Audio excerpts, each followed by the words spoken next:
कुमार को फांसी दो, हमारी मांगे पूरी करो, हमारी मांगे पूरी करो, हमारी मांगे पूरी करो। कातलों को सजा दो, कातलों को गिरफ्तार करो, कातलों को बोले जगदीश टाइटलर मुर्दाबाद, जगदीश टाइटलर मुर्दाबाद, जगदीश टाइटलर मुर्दाबाद, जगदीश टाइटलर मुर्दाबाद, सज्जन कुमार मुर्दाबाद, सज्जन कुमार मुर्दाबाद, सज्जन कुमार मुर्दाबाद, सज्जन कुमार मुर्दाबाद, टाइटलर मुर्दाबाद, टाइटलर मुर्दाबाद, टाइटलर मुर्दाबाद, बोले तो निहाल।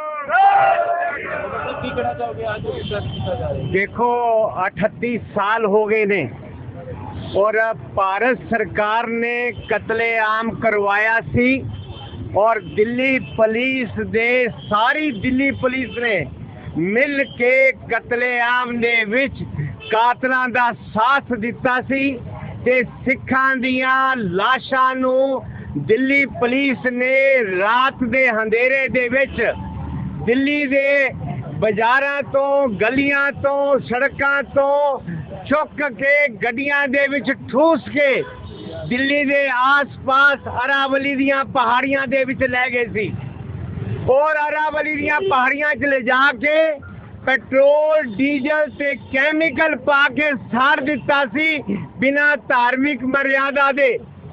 दिल्ली पुलिस ने लाशां दा कोई पोस्टमार्टम नहीं कीता सी, कोई पंचनामे नहीं बनाए सी, घर वालियां नूं लाशां नहीं दित्तियां सीगियां। लाशां इन्हां ने रात दे अंधेरे दे विचों चुक के अरावली दियां पहाड़ियां दे विच लै गए। भारत सरकार ने बड़ा सोची हुई समझी साजिश के तहत कत्लेआम करवाया। कत्लेआम 4 दिन होंदा रहा, 4 रातां होंदा रहा और हजारां गुरु ग्रंथ साहब साड़ दिते, सैकड़े गुरुद्वारे साड़ दिते, हजारां सिख औरतां दे नाल बलात्कार होया, सिखां दियां अरबां खरबां रुपयां दी संपत्ति साड़ दिती ते लुट लई ते सरकार ने कोई इंसाफ नहीं दिता। सुप्रीम कोर्ट ने ताले लगा दिते, दिल्ली हाई कोर्ट ने ताले लगा दिते, जज अपने घरां च बैठ गए, जजा ने कोई इंसाफ नहीं दिता।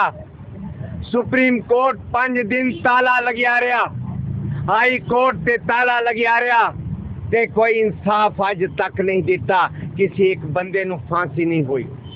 असी अज भारत सरकार नूं कहना चाहुंदे आ कि जब तक सिखां नूं इंसाफ नहीं मिलेगा यह गल शांत नहीं होएगी, यह गल शांत नहीं होएगी। तुसीं सिखां नूं इंसाफ दो। मोदी सरकार ने बड़े वादे कीते सी कि असी कातलां नूं फांसी दांगे, पर किसी एक भी कातल नूं फांसी नहीं दी गई। क्यों अवतार सिंह जी तुसीं 38 साल हो गए। 38 साल जेड़ा बच्चा उस टाइम 10 साल का सी 48 साल का हो, जेड़ा 15 साल का सी 50 साल का हो। कहता भावे ये सरकारां जिन्नियां भी सरकारां आईयां ने कांग्रेस के कातल है ही ऐसी, पर यह जो वक्त दी हुकूमतां उस तो बाद आईयां वो भी उस तो घट नहीं है। कांग्रेस सानू मारिया, इन्हां सानू उस तो भी ज़्यादा जलील किया कि सानू इंसाफ मिलिया।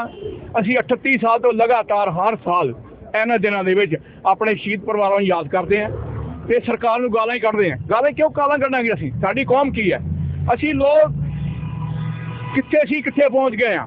साडे अगर वड्डे लीडर चंगे हुंदे ते अज साडी कौम नूं मूंह वेखना पैंदा लोकां दा।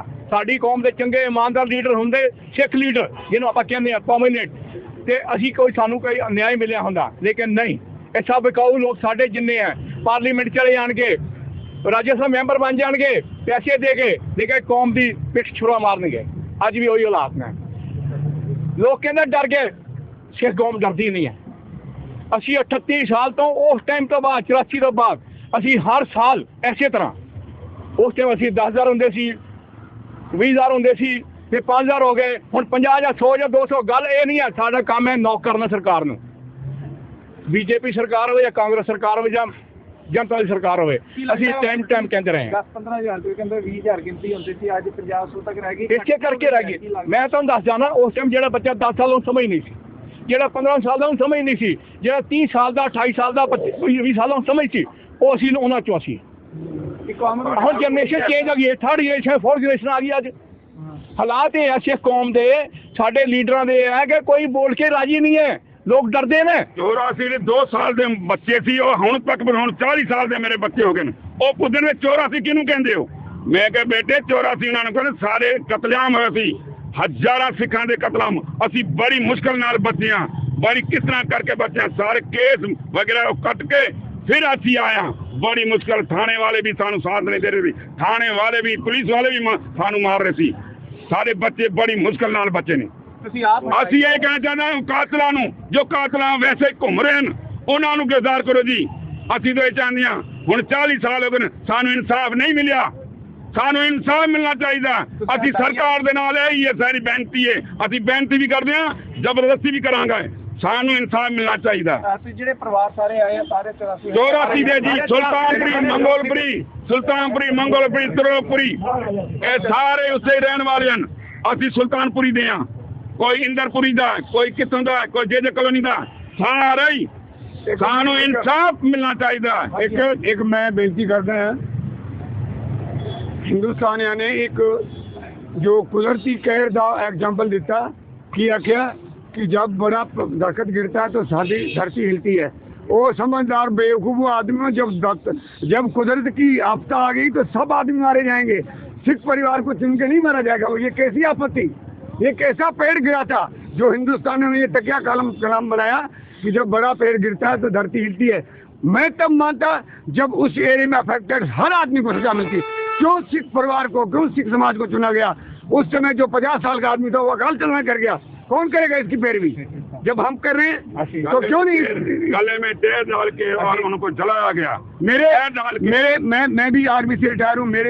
मेरा सहपाठी एयरफोर्स में वर्दी में आया, बब्बर साहब, उसको वर्दी में उन लोगों ने शर्म नहीं की कि ये देश का सिपाही है। उस देश के सिपाही को उल्टा टांग के टायर में गले में टायर डाल के जला दिया। उसकी आत्मा क्या कर रही होगी? मोदी साहब ਹੁਣ ਅਸੀਂ ਸਾਰੇ ਲੋਕ ਜਾ ਰਹੇ ਹਾਂ ਸਾਊਥ ਬਲਾਕ ਮੋਦੀ ਸਾਹਿਬ ਦੇ ਦਫ਼ਤਰ। ਅਸੀਂ ਮੈਮੋਰੰਡਮ ਦੇਣ ਜਾ ਰਹੇ ਹਾਂ, ਉਹਨਾਂ ਨੂੰ ਇੱਕ ਕਿਤਾਬ ਦੇਣ ਜਾ ਰਹੇ ਹਾਂ, ਉਹਨਾਂ ਨੂੰ ਮੈਮੋਰੰਡਮ ਤੇ ਕਿਤਾਬ ਦੇਣ ਜਾ ਰਹੇ ਹਾਂ ਤੇ ਅਸੀਂ ਮੋਦੀ ਸਾਹਿਬ ਨੂੰ ਕਹਿਣ ਯਾਦ ਦਿਵਾਉਣ ਲੱਗੇ ਹਾਂ कि तुसी क्या सी कि जब हमारी सरकार आएगी हम कातिलों को फांसी दी जाएगी। किसी एक भी कातिल को आज तक फांसी नहीं दी गई। मोदी साहब को याद दिलाने जा रहे हैं कि कातिल घूम रहे हैं। मोदी साहब को याद दिलाने जा रहे हैं दिल्ली पुलिस के हत्यारे पुलिस वाले जिन्होंने कत्लेआम करवाया था, जिन्होंने सिखों की लाशों को उठाकर अरावली की पहाड़ियों में जलाया था। वो सारे पुलिस के ऑफिसर जो हैं उनको आपने अभी तक गिरफ्तार नहीं किया, ना उनको फांसी दी गई। हमारी मांग है कि आप 1984 के कातिलों को फांसी दो और जो कातिल पुलिस ऑफिसर हैं उनको आप सजा दो। ये बात लेकर हम साउथ ब्लॉक जा रहे हैं, पुलिस वाले हमें अब लेकर जा रहे हैं और वहाँ पे हम जाकर प्रधानमंत्री साहब को एक मेमोरेंडम देंगे। हमारी मांगे